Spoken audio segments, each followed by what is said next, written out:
Pandemic के चलते schools बंद हुए, ऑनलाइन क्लासेस शुरू हुई, पेरेंट्स ने इस मूव को वेलकम किया। अब कम से कम बच्चों की एजुकेशन का नुकसान नहीं होगा। नियर फ्यूचर में स्कूल्स अभी खुलते हुए नजर नहीं आ रहे हैं क्योंकि कोरोना वायरस कब खत्म होगा इसकी कोई डेट नहीं है। ऑनलाइन क्लासेस चलती जा रही हैं, अब एग्जाम्स भी शुरू होने वाले हैं।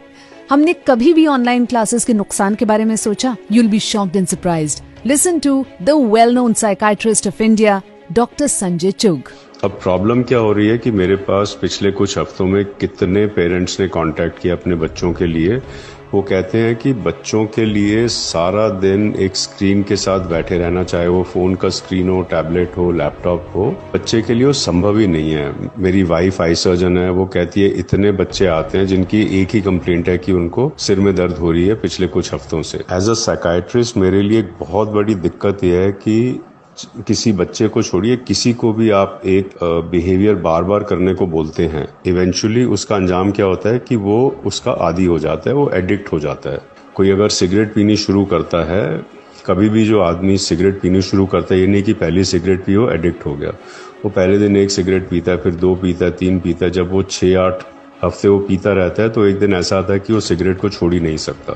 यही चीज शराब के साथ होती है, यही चीज हर तरह के नशे के साथ होती है। तो एडिक्शन जो पैदा होती है वो होती है थ्रू रिपीटेड बिहेवियर्स और रिपीटेड एक्शंस। अब आप एक बच्चे को एक स्क्रीन दे दो और उसको बोलो कि अच्छा भाई तुमने 4 घंटे, 5 घंटे, 6 घंटे इसके ऊपर बैठे रहना है, उसके बाद आपके पास कोई असाइनमेंट है, आपको वो भी स्क्रीन के ऊपर करनी है।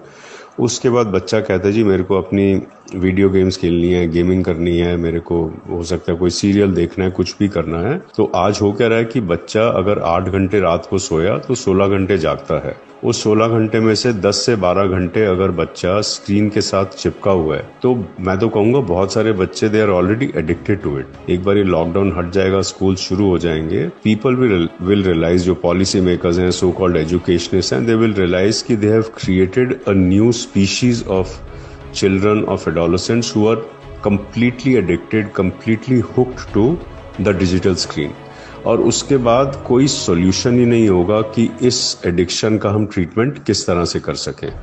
तो अभी भी जैसे बोलते हैं बेटर लेट देन नेवर, अभी भी जो भी कदम उठाए जा सकते हैं, where schools are concern, where colleges are concern, कोई बहुत बड़ी आफत नहीं है कि अगर आप करिकुलम को बहुत ड्रास्टिकली कट डाउन कर दो या आप ये साल को ही जो है एक नल ईयर डिक्लेयर कर दो। I mean it is a universal thing. कोई भी बच्चा या कोई पेरेंट ये नहीं कह सकता व्हाई मी, कि ये मेरे साथ क्यों हो रहा है। सो क्लियरली स्टूडेंट्स को एडिक्टेड होने से बचाना है और इसके लिए जल्द कुछ करना पड़ेगा।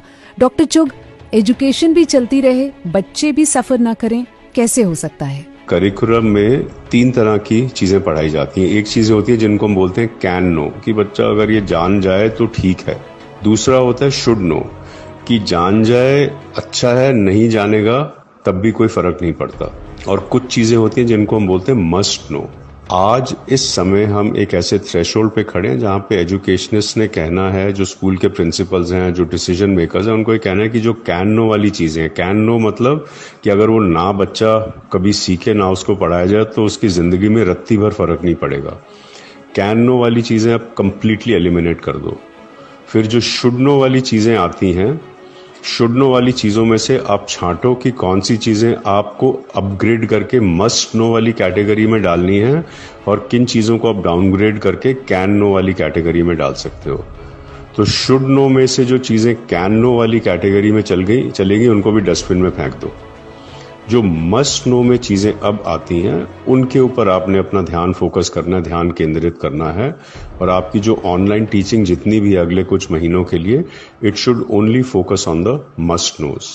जो करिकुलम का जब साइज कम हो जाएगा, the time that the child will need to spend on the screen will definitely become much less and you will end up having healthier children. जब इतना बड़ा खतरा हमारे स्टूडेंट्स के ऊपर मंडरा रहा है, तो क्या हमारे स्कूल्स को, हमारी गवर्नमेंट्स को इस बारे में सोचना नहीं चाहिए? वो तब सोचेंगे जब हम ये सवाल उनसे पूछेंगे।